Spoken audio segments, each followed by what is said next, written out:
নমস্কাৰ পুনৰবাৰ সকলোকে স্বাগতম জনাইছো আপোনালোকে চাই আছে লাৰ্ণ নিউ ইন আছামিজ আৰু আমি প্ৰস্তুতি কৰি আছো এনটিএ নিট অসমীয়া কাকতখনৰ বাবে প্ৰথমতে মই আশা কৰিছো আপোনালোক য'তেই আছে সুস্থ হৈ আছে আৰু ভালে কুশলে থকাটোই মই কামনা কৰিছো যদি ভালে কুশলে আছে আৰু আপোনালোকে নিজৰ প্ৰস্তুতি অব্যাহত ৰাখিব পাৰিছে তেনেহলে মোক কমেন্টৰ জৰিয়তে নিশ্চয় জনাব আপোনালোক সুস্থ হৈ থাকিলেহে আসলতে মোৰ এই আলোচনাবোৰৰ কিবা মূল্য থাকিব গতিকে আশা কৰো আপোনালোক ভালে আছে আশা কৰো আপোনালোকে নিজৰ যেটো উদ্যম হেতু সদায় অব্যাহত ৰাখক পৰীক্ষাটো যে আপোনালোকে দিবই লাগিব পৰীক্ষাত বহিবই লাগিব সেই কথাটো আপোনালোকে পাহৰি নাযাব আৰু নাভাবিব যে পৰীক্ষা নহব কাৰণ হয় এতিয়া এখন নটিফিকেশন ওলাইছে যে জুলাইৰ পিছত অৰ্থাৎ আফটাৰ জুলাই তেওঁলোকে জনাইছে যে নেট পৰীক্ষাৰ কথা ভাবিব তেনেহলে আমি ভাবিব পাৰো যে আগষ্ট মানত পৰীক্ষা হ'ব পাৰে কিন্তু মই আপোনালোকক জনাই থওঁ যেটো পৰিস্থিতি হৈছে এইটোৰ লগত মোকাবিলা কৰি এটা ইমান ডাঙৰ পৰীক্ষা পতা এনটিএ যিবোৰ পৰীক্ষা কণ্ডাক্ট কৰে সেই পৰীক্ষাসমূহ পতাটো ইমান সহজ কথা নহয় ইমান কম দিনৰ ভিতৰত আসলতে এই পৰীক্ষাসমূহ পাতিব যে পাৰিব সেইটো মই ডাঠি ক'ব নোৱাৰো আৰু আমাৰ সকলোৱে হয়তো আমি অলপমান বুজি পাইছো এই পৰিস্থিতিটো গতিকে এই পৰীক্ষাটো খুব সম্ভৱ এইবাৰ ডিসেম্বৰলৈ যাব পাৰে এইখিনি কথা মই আপোনালোকক জনাই থলো ইমান দিনে আসলতে কোৱা নাছিলো আপোনালোক হয়তো বহুখিনি মানুহ ডিস্ট্ৰেক্ট হৈ যাব পাৰে বহুতে হয়তো খুব ভালকৈ পঢ়া-শুনা কৰি আছিল যদি আপোনালোকৰ মনটো ভাঙি যাব পাৰে কিন্তু মন ভাঙিবলগীয়া একো কথা নাই পঢ়িবলৈ যদি আপোনালোকে বহে নিজেই গম পাব ইমানবোৰ প্ৰশ্ন আছে ইমানবোৰ কথা আছে পঢ়িবলগীয়া গতিকে ইমান কম সময়তনো আপোনালোকে কেনেকৈ সেইখিনি কমপ্লিট কৰিব গতিকে এবাৰ আপোনালোকে নিজেও ভাবক যে এইখিনি আমাৰ কাৰণে এটা সুৱৰ্ণ সুযোগ আৰু এই সুযোগটোৰ আমি পুৰা মাত্ৰে যাতে সদ্ব্যৱহাৰ কৰো এইখিনি কথা মই আগতেও কৈছো কিন্তু পৰীক্ষাটো পিছুৱাব সেইটো খাটাং আৰু পৰীক্ষা হয়তো যথেষ্ট পিছুৱাই যাব কিন্তু ইয়াৰ পিছত যেটো অ্যাটেম্প্ট হ'ব আপোনালোকে যেটো অ্যাটেম্প্ট দিব যেটো পৰীক্ষা হ'ব সেইটোতে যাতে আপোনালোকে নিজৰ কৰিবলগীয়াখিনি নিজে পাবলগীয়াখিনি আপোনালোকে যাতে প্ৰাপ্ত কৰিব পাৰে তাৰ কাৰণে চেষ্টা কৰক আৰু পিছলৈ যাতে আপোনালোকে থৈ নিদিয়ে আৰু দুই তিনিটা অ্যাটেম্প্ট আপোনালোকে দিম বুলি যাতে ভাবি নলয় সেইটো কাৰণে আপোনালোকে এইবাৰে খুব ভালকৈ পঢ়া-শুনা কৰক যেতিয়ালৈকে সুস্থ হৈ আছে যেতিয়ালৈকে আপোনাৰ পৰিয়ালটো সুস্থ হৈ আছে তেতিয়ালৈকে আপোনালোকে কিন্তু নিজৰ এই লক্ষ্যৰ পৰা অকণমানো ফালৰি নাকাটিব যদি আপোনালোকে আটাইখিনিয়ে ভাবিছে যিখিনিয়ে মোৰ ভিডিঅ' এই মুহূৰ্তত চাই আছে আৰু আপোনালোকে যদি ভাবিছে আমি পৰীক্ষাত বহিম তেনেহলে কিন্তু ভিডিঅ'সমূহো চাব আৰু নিজৰ যেটো সক্ৰিয়তা যেটো এক্টিভনেছ সেইটো সদায় অব্যাহত ৰাখিব আৰু পৰীক্ষা যেতিয়াই নহওক আপোনালোকে গোটেইখিনি নটিফিকেশন পাই থাকিব আৰু মই যেতিয়াই গম পাওঁ মই যেতিয়া আপডেটেড হওঁ তেতিয়াই মই সেই নটিফিকেশনখিনি আপোনালোকক টেলিগ্ৰামৰ মাধ্যমেৰে দি দিম আৰু আপোনালোকে জানেই হয়তো মোৰ এটা টেলিগ্ৰাম চেনেল আছে যেটোত মই এটা টেলিগ্ৰাম ডিসকাশনৰ গ্ৰুপো লিংক কৰি দিছো যেটোত আপোনালোকে বিভিন্ন তথ্য নিজৰ যদি কিছুমান তথ্য আপোনালোকে মুতকৈ আগতেও পাইছে সেই ইনফৰমেশনখিনি আপোনালোকে তাত ভাগ বতৰা কৰি ল'ব পাৰে ৰিগাৰ্ডিং নেট এনটিএ নেট অন্য বিষয়ৰ কথা ইয়াত অহা নাই গতিকে এনটিএ নেটৰ এই কথাখিনি আপোনালোকে যদি আগতে নিজেও ইনফৰমেশন পায় তেনেহলে আপোনালোকে জনাব পাৰে আৰু মই যিমানখিনি পাওঁ সময় মই আপোনালোকক জনাই থাকিবলৈ চেষ্টা কৰিম আৰু কিছুমান ষ্টাডি মেটেৰিয়েল মাজে সময়ে মই ভিডিঅ' দিবলৈ সময় নাপালে বা নতুন কিবা এটা তথ্য যিখিনি মই ভাবো আপোনালোকে নিজে পঢ়িলেই পাৰিব বা আপোনালোকৰ কাৰণে গুৰুত্বপূৰ্ণ হ'ব সেইখিনি মেটেৰিয়েল মই আপোনালোকক সেই টেলিগ্ৰাম চেনেলৰ জৰিয়তে আগবঢ়াওঁ গতিকে আপোনালোকে যিসকলে এতিয়ালৈকে টেলিগ্ৰাম চেনেলটো জইন কৰা নাই সেই সকলক বিশেষকৈ নতুন সকলক কৈছো নতুন সাবস্ক্ৰাইবাৰ সকলক তেখেতসকলে জইন কৰিব পাৰে আৰু মোৰ এটা এপি একাউণ্ট আছে শিখা চহৰীয়া হিচাপে তাত গৈ আপোনালোকে এপি মেছেঞ্জাৰত মোক ব্যক্তিগতভাৱে মেছেজ কৰিব পাৰে এই কথাখিনি বা এই ভিডিঅ'টো আসলতে মই আপোনালোকলৈ বা আপোনালোকৰ মানসিক উদ্বিগ্নতাৰ প্ৰতি লক্ষ্য ৰাখিহে লৈ আহিছো থওঁ যে আপোনালোকে যদি প্ৰয়োজন বোধ কৰে এইকেইদিনত আপোনালোকে নিজেও কুৱেশ্যন পেপাৰবোৰ কৰিব পাৰে আৰু কুৱেশ্যন পেপাৰবোৰ মই যদি আপোনালোকে কিছুমান সলভ কৰি দিয়া বা কিছুমানৰ উৎসবোৰ কৈ দিয়াটো আপোনালোকে বিচাৰে তেনেহলে মোক কমেন্টৰ জৰিয়তে জনাব যিমানখিনি কমেন্ট পাওঁ সেই হিচাপে মই বিবেচনা কৰিম যদি প্ৰয়োজন নাই বুলি ভাবো বা এই সময়ত প্ৰয়োজন নাই বুলি ভাবো তেনেহলে মই তেনেকৈ আগ নাবাঢ়ো বাৰু কথা বহুত কলো এতিয়া কেইটামান গুৰুত্বপূৰ্ণ কথা লৈ আহিছো প্ৰথম কথাটো হৈছে আমাৰ পুৰণি প্ৰশ্ন কাকত আমাৰ সকলোৱে কয় বা ময়ো কৈছো যে পুৰণি প্ৰশ্ন কাকত আচলতে কোনো এটা কম্পিটিটিভ এক্সামৰ কাৰণে বা প্ৰতিযোগিতামূলক পৰীক্ষাৰ কাৰণে খুবেই গুৰুত্বপূৰ্ণ এইটো এটা প্ৰথম বা প্ৰাথমিক স্তৰ এইখিনি সময়তে আমি আচলতে পৰীক্ষাত কি আহে সেই কথাটো গম পাওঁ এতিয়া কথা হৈছে সেই প্ৰশ্ন কাকতবোৰ আপোনালোকে ক'ত পাব বৰ্তমান যিহেতু জানে ইন্টাৰনেটৰ যুগ গতিকে আপোনালোকে বিভিন্ন ৱেবছাইটৰ জৰিয়তে সেই প্ৰশ্ন কাকতবোৰ পাব পাৰে য'ত বিশেষকৈ যেতিয়ালৈকে আমাৰ অফলাইন পৰীক্ষা হৈছিলে সেই তেতিয়ালৈকে আপোনালোকে আটাইবোৰ প্ৰশ্ন একেলগে পাই যাব আৰু আপোনালোকে মই ভাবো এই বিষয়ত অকমান নিজেও কষ্ট কৰিলে হয়তো আপোনালোক উপকৃত হ'ব কাৰণ বহুতো বস্তু আমি দেখুৱে যে বহুতে ৰেডি কৰি দিয়ে আমি তেনেকৈ ব্যৱহাৰ কৰোঁ কিন্তু অকমান যদি আপোনালোকে নিজেও হাতে কামে লাগে প্ৰশ্নবোৰ পাবলৈ অসুবিধা নহয় আৰু চেষ্টা কৰক যদি একেবাৰে আপোনালোকে বহুত বেছি অসুবিধাৰ সন্মুখীন হৈছে প্ৰশ্নবোৰ পোৱা নাই কিবা কাৰণত তেনেহলে আপোনালোকে মোক টেলিগ্ৰাম বা FB মেছেঞ্জাৰত মোক যোগাযোগ কৰিব পাৰে প্ৰশ্ন কাকতসমূহৰ কাৰণে কিন্তু তথাপিও মই আশা কৰোঁ আপোনালোকে সেই প্ৰশ্ন কাকতসমূহ পাব অকমান চেষ্টা কৰক এতিয়া প্ৰশ্ন কাকতবোৰ পোৱাৰ পিছত আপোনালোকে কি কৰিব প্ৰথম কথা প্ৰশ্ন কাকতবোৰ আচলতে কোনবোৰ প্ৰশ্ন কাকত কৰিব সেইটো এটা ডাঙৰ কথা মই যেতিয়া প্ৰশ্ন কাকত কৰিছিলোঁ তেতিয়া মই অলপমান আগৰ পৰাই কৰিছিলোঁ 2004-06 এনেকুৱা মানৰ পৰা মই প্ৰশ্ন কাকতবোৰ কৰিছিলোঁ বিশেষকে আৰু যিহেতু এটা বছৰত দুবাৰকে পৰীক্ষা হয় গতিকে 3-4 বছৰৰ ভিতৰতে যথেষ্ট প্ৰশ্ন কাকত আমি পাই যাওঁ গতিকে মই যদিও সেইখিনি কৰিছিলোঁ কিন্তু মই ভাবোঁ বৰ্তমান সময়ত মই যিহেতু 2017ত পৰীক্ষা দিছিলোঁ মই 16 মানৰ পৰা অকমান কুৱেশ্যন পেপাৰ সলভ কৰা আৰম্ভ কৰিছিলোঁ গতিকে 2017ৰ পৰা প্ৰায় 10 বছৰ বা 8 বছৰমান আগৰ প্ৰশ্নখিনি সলভ কৰিছিলোঁ মই কিন্তু এতিয়া কথা হৈছে 2017ৰ পৰা এতিয়ালৈকে আপোনালোকে যদি চাই যোৱা 19 বৰ্ষৰ ডিচেম্বৰ মাহলৈকে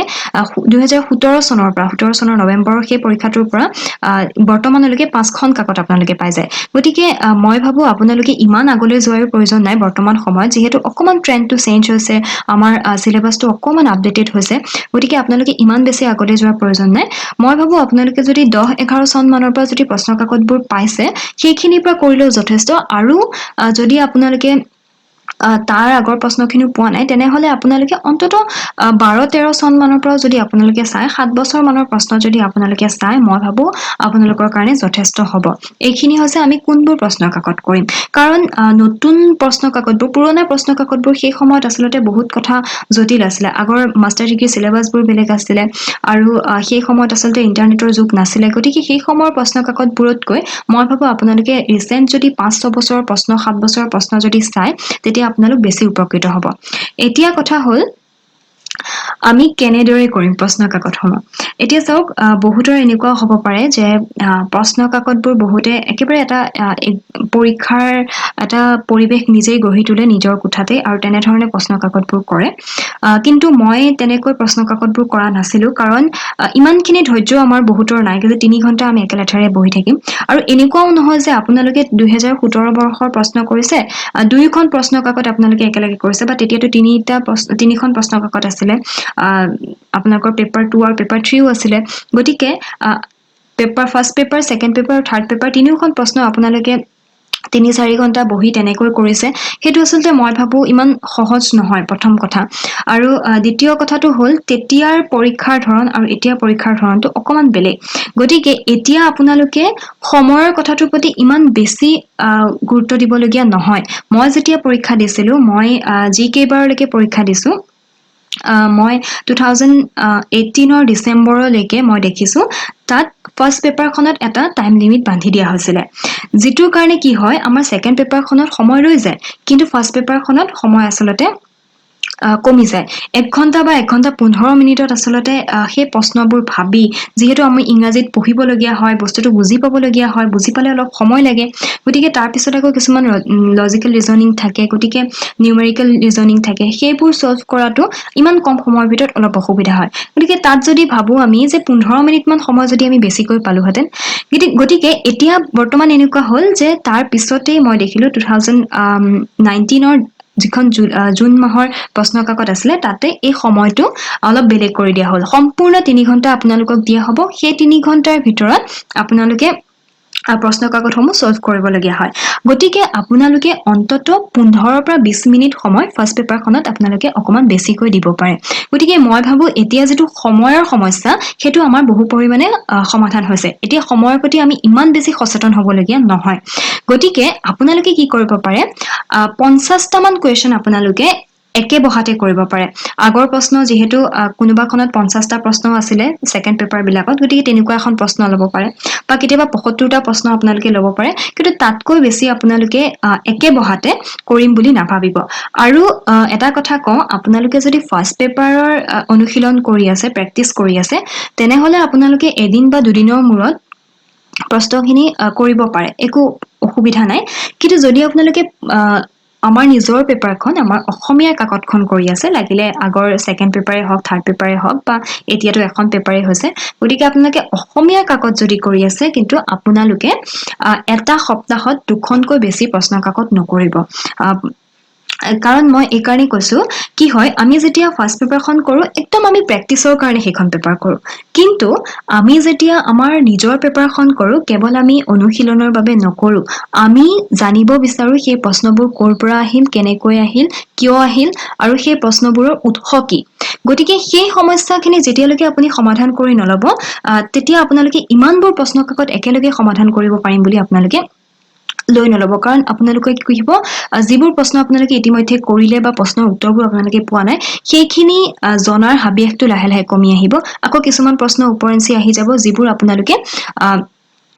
আপোনালোকক সমস্যাবোৰ দি থাকিব যে এই প্ৰশ্নটোৰ উত্তৰ কি প্ৰথমতে আপোনালোকে এখন প্ৰশ্ন ললে সেই প্ৰশ্নখন একে বহাতে কৰিলে এটা বেলাত তাৰ পিছত আপোনালোকে সেই প্ৰশ্নখিনি এদিনত যদি ৰাতিপুৱা আপোনালোকে সেই পেপাৰখন কৰে তেনেহলে আপোনালোকে আবেলি বা সন্ধিয়া আপোনালোকে চাব পাৰে যে তাৰ প্ৰশ্ন উত্তৰবোৰ ক'ৰ পৰা আহিছে চেষ্টা কৰক একেদিনাই গোটেইখিনি প্ৰশ্ন উলিয়াব নোৱাৰে তাৰ পিছদিনাখনো আপোনালোকে বাকি থকা প্ৰশ্ন উত্তৰখিনি উলিয়াবলৈ চেষ্টা কৰক আৰু তেনেকৈ আপোনালোকে 3 দিনমান কৰাৰ পিছত হয়তো আপোনালোকৰ হাতত খুব বেছি 80টা প্ৰশ্নৰ ভিতৰত মই কম্প্ৰিহেনশন আৰু যুক্তি অকমান বাদ দিছো মই সেই 80টা যি গোটা প্ৰশ্ন আহে সেইকেইটাৰ ভিতৰত আপোনালোকে প্ৰায় 70টা যদি উলিয়াব পাৰিছে তেতিয়াহে আপোনালোকে এটা নিশ্বাস এৰিব যে হয় 70টা প্ৰশ্নৰ উৎস আমি পালো এতিয়া তাৰ পিছত আপোনালোকৰ আমনি লাগিব নিশ্চয়কৈ একেটা কামে আপোনালোকে ইমান দিন কৰি থাকিব নোৱাৰে গতিকে তাৰ পিছত আপোনালোকে কি কৰিব আৰু এখন পেপাৰ তেতিয়া ল'ব এটা সপ্তাহত বিশেষকৈ আপোনালোকে দুখনমান পেপাৰহে প্ৰেক্টিচ কৰিব তাতকৈ বেছি নকৰিব নহলে কি হ'ব প্ৰশ্নবোৰ ওপৰা ওপৰি হ'ব আৰু এটা প্ৰশ্নই আপোনালোকক যে সেই সমস্যাটো দি থাকে সেই প্ৰশ্নটো ক'ৰ পৰা আহিলে সেই ধৰণৰ অনুসন্ধিত হয়তো আপোনালোকৰ বহুত প্ৰশ্ন একেলগে কৰিলে কমি যাব পাৰে গতিকে মই নিজেও সেইটোৱে কৰিছিলো মই বহুত প্ৰশ্ন একেলগে কৰা নাছিলো এটা সপ্তাহত যদি মই বিচাৰো আচলতে এটা সপ্তাহত দুখনমান প্ৰশ্ন কৰক যদি কোনোবাই বিচাৰে তাতকৈ এখনমান বেছিকৈ কৰিব পাৰে কিন্তু তাতকৈ বেছি আপোনালোকে নকৰাটো ভাল কাৰণ এতিয়া যিহেতু আমাৰ হাতত সময়ো আছে গতিকে আমি অলপকে এইখিনি কাম কৰিব পাৰো তাৰ পিছত আহিলে কিয় কৰিব প্ৰশ্নসমূহ পুৰণি প্ৰশ্নসমূহ এতিয়া বহুতে ভাবিব পাৰে পুৰণি প্ৰশ্নসমূহ কিয় কৰিব এইটো এটা বৰ ডাঙৰ প্ৰশ্নও নহয় কাৰণ আমি জানোৱে মই আগতে কৈছো যে প্ৰতিটো কম্পিটিটিভ এক্সামৰ কাৰণে পুৰণি প্ৰশ্নসমূহ কৰিলে আমি গম পাওঁ প্ৰশ্ন কি আহে নিশ্চয়কৈ প্ৰশ্ন কি আহে কিন্তু চাব আপোনালোকে যেতিয়া পুৰণি প্ৰশ্ন এখন কৰে বিশেষকৈ আমাৰ অসমীয়া কাকতখনৰ কাৰণে কৰে তেতিয়া চাব তাত আমি যেতিয়া প্ৰশ্নখিনি কৰো তেতিয়া আমি দেখো যে তাত এটা প্ৰশ্ন আহিছে আৰু সেই প্ৰশ্নটো যেতিয়া আমি উৎস বিচাৰো কিতাপত বিচাৰো তেতিয়া আমি দেখো তাৰ কিছুমান প্ৰাসংগিক কথা তাৰ লগতে আছে গতিকে আপোনালোকে লগে লগে কি কৰিব সেই কথাখিনিও আপোনালোকে আন্ডাৰলাইন কৰি থব বা নোট কৰি থব বা মনত ৰাখি থব যে এইখিনি বস্তু মই পঢ়িব লাগিব এই প্ৰশ্নটো এইবাৰ আহিলে অৰ্থাৎ অহাবাৰলৈ ইয়াৰ প্ৰাসংগিক এই প্ৰশ্নখিনি আহিব পাৰে ইয়াৰ লগতে থকা এই কথাখিনি আহিব পাৰে গতিকে আপোনালোকে কেৱল প্ৰেক্টিচ কৰিবলৈ মানসিক প্ৰস্তুতি এটাৰ কাৰণে কেৱল পুৰণি প্ৰশ্নখিনি নকৰে আপোনালোকে প্ৰশ্নখিনি কৰে তাৰ উৎসসমূহ জানিবলৈগৈ আৰু তাৰ লগত প্ৰাসংগিক কি প্ৰশ্ন আহিব সেইখিনি কথা জানিবলৈগৈ আপোনালোকে পুৰণি প্ৰশ্নসমূহ কৰে গতিকে মই ভাবো এই গোটেই বস্তুখিনি আপোনালোকে অকমান অনুসৰণ কৰক পুৰণি প্ৰশ্ন কাকতসমূহ কৰক আৰু পুৰণি প্ৰশ্ন কাকতসমূহৰ এটা কথা মনত ৰাখিব প্ৰশ্নৰ উত্তৰসমূহ একেবাৰে শেষলৈকে পৰীক্ষাৰ আগদিনাখনলৈকে আপোনালোকে জানিব লাগিব যে কোনখিনি প্ৰশ্ন ক'ৰ পৰা আহিছে অন্ততঃ 80টা প্ৰশ্নৰ যদি আপোনালোকে 75টা খুব ভালকৈ জানি যায় অৰ্থাৎ আপোনালোকে সেই উৎসসমূহত থকা আটাইবোৰ বস্তু আপোনালোকে পঢ়ি ল'ব যেতিয়া আপোনালোকে গম পাব যে এই প্ৰশ্নটো অমুকৰ পৰা আহিছে তাত থকা অন্য বিষয়খিনি আপোনালোকে পঢ়ি ল'ব গতিকে সেই 75টা প্ৰশ্নৰ উৎসৰ কাষৰীয়া প্ৰশ্নখিনিও যদি আপোনালোকে পঢ়ি লয় সম্ভাৱ্য প্ৰশ্নখিনিও যদি আপোনালোকে আওৰাই লয় তেনেহলে মই ভাবো আপোনালোকৰ বহুতখিনি সমস্যা নিজেই সমাধান হৈ যাব আৰু খুব ভালকৈ মনত ৰাখিব যে সেই প্ৰশ্নবোৰ ক'ৰ পৰা আহিছে সেই অনুসন্ধিত হয়তো আপোনালোকে সহজে এৰি নিদিব এইবাৰ আপোনালোকৰ যিটো 2019 বৰ্ষৰ এটা প্ৰশ্ন আহিছিলে মনি প্ৰবলেমৰ প্ৰশ্ন যেটো মই নিজেও দেখি অকমান অসুবিধা পাইছিলো যেহেতু মই পৰীক্ষা দিয়া নাই কিন্তু আপোনালোকৰ পৰা প্ৰশ্ন কাকতখিনি যেতিয়া পালো মই নিজেও অসুবিধা পাইছিলো যে মনি প্ৰবলেমৰ এই প্ৰশ্নটো কিয় আহিলে ক'ৰ পৰা আহিলে যেহেতু আমাৰ ভাৰতীয় তুলনামূলক ভাৰতীয় সাহিত্যৰ কথাটো আমাৰ সিলেবাসখনত উল্লেখ কৰাই নাই কেৱল তুলনামূলক সাহিত্য বুলিহে উল্লেখ কৰা আছে গতিকে ভাৰতীয় সাহিত্যৰ সেই কথাখিনি আমাৰ তেনেকৈ আলোচনা কৰা হোৱাই নাছিলে যেতিয়া খুব ভালকৈ মই চেষ্টা কৰিলো আৰু সেই প্ৰশ্নটোৱে মোক বিশেষ অসুবিধা অলপ দি আছিলে যে সেই প্ৰশ্নটো ক'ৰ পৰা আহিলে বাৰে বাৰে আৰু যেতিয়া মই খুব ভালকৈ চালো সেই প্ৰশ্নটো আচলতে তুলনামূলক ভাৰতীয় সাহিত্যৰ পৰা আহিছে লগে লগে মই আপোনালোকক এটা ভিডিঅ' ইতিমধ্যে দিয়ে থোৱা আছে লগে লগে মই আপোনালোকক জনালো যে এইবাৰ মনি প্ৰবলেম আহিছে অহাবাৰ কিন্তু বেলেগ এটা প্ৰশ্ন আহিব পাৰে এইখিনি ৰিলেটেড গতিকে কোনখন কিতাপৰ পৰা আহিছে সেই কথাখিনি মই আপোনালোকক জনাইছো গতিকে সেই ধৰণে ৰিলেট কৰি আপোনালোকে বস্তুখিনি পঢ়িবলৈকে আমি পুৰণি প্ৰশ্নবোৰ কৰিব লাগে আৰু পুৰণি প্ৰশ্ন কাকত কৰাটো হৈছে এটা স্মাৰ্ট ষ্টাডি আমি যেটো কম্পিটিটিভ এক্সামৰ ক্ষেত্ৰত স্মাৰ্ট ষ্টাডিৰ কথা কওঁ সেইটোৱে হৈছে পুৰণি প্ৰশ্ন কাকত কৰাটো কাৰণ মই আপোনালোকক এটা বিষয় লৈ সিলেবাসখনৰ যিকোনো এটা বিষয় লৈ আলোচনা আগবঢ়াব পাৰো কিন্তু পঢ়া শুনা আপোনালোকে কৰিব লাগিব আৰু স্মাৰ্ট ষ্টাডিটো কেৱল আপোনালোকেহে কৰিব পাৰিব কাৰণ মই মোৰ সময়খিনি পাৰ কৰি আহিলো গতিকে মই কেৱল এতিয়া আপোনালোকক কিছুমান বাটহে দেখুৱাব পাৰিম সেই বাটটোৰে আপোনালোক নিজেই অগ্ৰসৰ হ'ব লাগিব গতিকে মই ভাবো আপোনালোকে এই কথাখিনিৰ দ্বাৰা অলপমান উপকৃত হ'ব কোনো বিশেষ গুৰুত্বপূৰ্ণ আলোচনা অনা নাই